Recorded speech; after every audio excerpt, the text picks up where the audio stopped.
Neat అవకతవకలపై నేడు సుప్రీంకోర్టులో విచారణ జరగనుంది. కౌన్సిలింగ్ ఎప్పుడు నిర్వహించాలి అనే దానిపై ఈ రోజు క్లారిటీ వచ్చే అవకాశం ఉంది. చీఫ్ జస్టిస్ డివై చంద్రచూడ్ నేతృత్వంలోని ధర్మాసనం నీట్ వివాదంపై విచారణ జరపనుంది. పరీక్ష రద్దు చేయాలని వద్దని 40కి పైగా పిటిషన్లు దాఖలయ్యాయి. వీటన్నిటినీ సుప్రీంకోర్టు విచారిస్తోంది. ఇప్పటికే దీనిపై దర్యాప్తు చేస్తున్న సిబిఐ తన నివేదికను సుప్రీంకు సమర్పించింది. దాన్ని సుప్రీంకోర్టు పరిశీలించనుంది. నీట్ పరీక్ష రద్దుకు కేంద్రం వ్యతిరేకంగా ఉంది.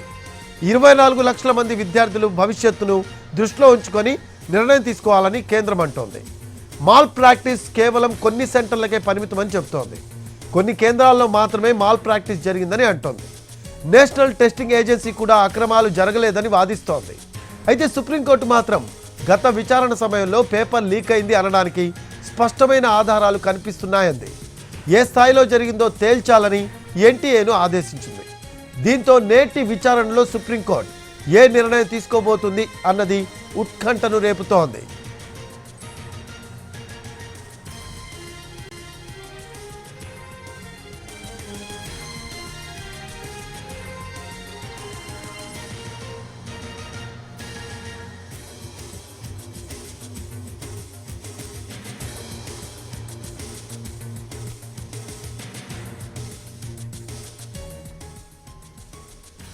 నీట్పై సుప్రీంకోర్టులో విచారణకు ముందు మరో ముగ్గురిని అరెస్ట్ చేసింది సిబిఐ. పేపర్ లీక్కు సంబంధించి పాట్నా ఎయిమ్స్కు చెందిన ముగ్గురు డాక్టర్స్ను అదుపులోకి తీసుకుంది. 2021 బ్యాచ్కు చెందిన ఈ ముగ్గురు డాక్టర్స్ పేపర్ లీక్పై ప్రశ్నించేందుకు అదుపులోకి తీసుకుంది. అయితే డాక్టర్ల రూమ్స్ను సిబిఐ అధికారులు సీజ్ చేశారు. వారి మొబైల్ ఫోన్లను ల్యాప్టాప్లను స్వాధీనం చేసుకున్నారు. నిన్ననే ఇద్దరిని అదుపులోకి తీసుకోగా ఈ రోజు మరో ముగ్గురిని సిబిఐ అదుపులోకి తీసుకుంది. దీనికి సంబంధించిన లేటెస్ట్ అప్డేట్స్ మా కరెస్పాండెంట్ రాజుని అడిగి తెలుసుకుందాం. ఢిల్లీ నుంచి లైవ్లో అందుబాటులో ఉన్నారు. రాజు, నీట్పై సుప్రీంకోర్టులో విచారణకు ముందు ముగ్గురిని అరెస్ట్ చేసినట్టు తెలుస్తూ ఉంది సిబిఐ. దీనికి సంబంధించిన లేటెస్ట్ అప్డేట్స్ ఏంటి? ఎస్ రఫీ, నిజంగా అంటే ఏదైతే మే 5వ తేదీన జరిగినటువంటి నీట్ యూజీ పరీక్షకు సంబంధించి ఇప్పటికే కౌన్సిలింగ్ పూర్తి కావాలి. కానీ అవకతవకలు ఎప్పుడైతే తెరపైకి వచ్చాయో దాంతో నీట్ కౌన్సిలింగ్ అనేది వాయిదా వేస్తూ అటు కేంద్ర ప్రభుత్వం నిర్ణయం తీసుకుంది. దానికి అనుగుణంగానే దీనిపైన సిబిఐ విచారణకు కూడా ఆదేశించినటువంటి పరిస్థితి ఉంది. అయితే సిబిఐ ప్రత్యేకంగా అటు బీహార్, గుజరాత్, హర్యానాలో ఏదైతే విచారణ దర్యాప్తు చేస్తూనే ఉన్నారు. దీంట్లో ఇప్పటికే చాలా మందిని అంటే కోచింగ్ సెంటర్లతో పాటు ఎవరైతే ఈ పేపర్ లీకేజీకి సంబంధించినటువంటి వ్యవహారంలో కీలక పాత్ర పోషించారో వాళ్ళందరినీ కూడా అరెస్టు చేశారు, విచారణ కూడా జరుపుతున్నారు. అయితే నిన్న ఏదైతే పాట్నా ఎయిమ్స్ కి సంబంధించినటువంటి ముగ్గురు డాక్టర్లను అటు సిబిఐ అదుపులోకి తీసుకుంది. ముఖ్యంగా ఏదైతే బీహార్లో పేపర్ లీకేజీకి సంబంధించినటువంటి వ్యవహారంలో ఈ ముగ్గురు డాక్టర్లు చాలా కీలకంగా వ్యవహరించారనే విషయాన్ని ఆలస్యంగా వెలుగులోకి వచ్చినట్టుగా తెలుస్తుంది. అంటే అంతకుముందే పలువురిని అరెస్ట్ చేశారు, వాళ్ళందరినీ విచారణ జరిపినటువంటి పరిస్థితి కూడా ఉంది. సో దాంట్లో భాగంగానే వీళ్ళ పేర్లు బయటకు వచ్చాయి. వాళ్ళని ఇప్పుడు సిబిఐ అదుపులోకి తీసుకొని విచారణ జరుపుతున్నటువంటి పరిస్థితి కనిపిస్తుంది. ఇక మరోపక్క జూలై 8వ తేదీన సుప్రీంకోర్టులో దీనికి సంబంధించి చీఫ్ జస్టిస్ ఆఫ్ ఇండియా ధర్మాసనం ప్రత్యేకంగా విచారణ జరిపింది.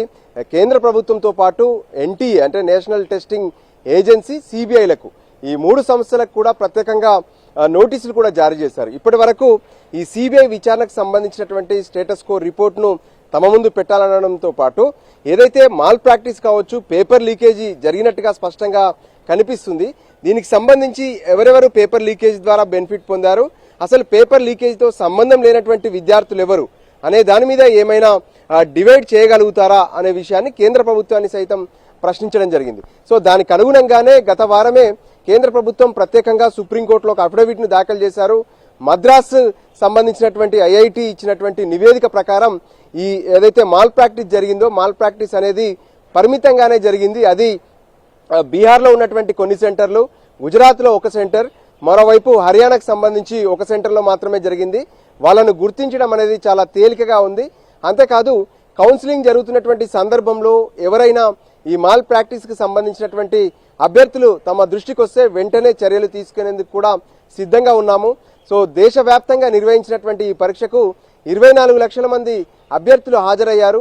సో ఆ అభ్యర్థులందరినీ కూడా దృష్టిలో పెట్టుకునే సుప్రీంకోర్టు నిర్ణయం తీసుకోవాల్సి ఉంటుందనే విషయం పైన కేంద్రం ప్రత్యేకంగా అఫిడవిట్ దాఖలు చేసింది.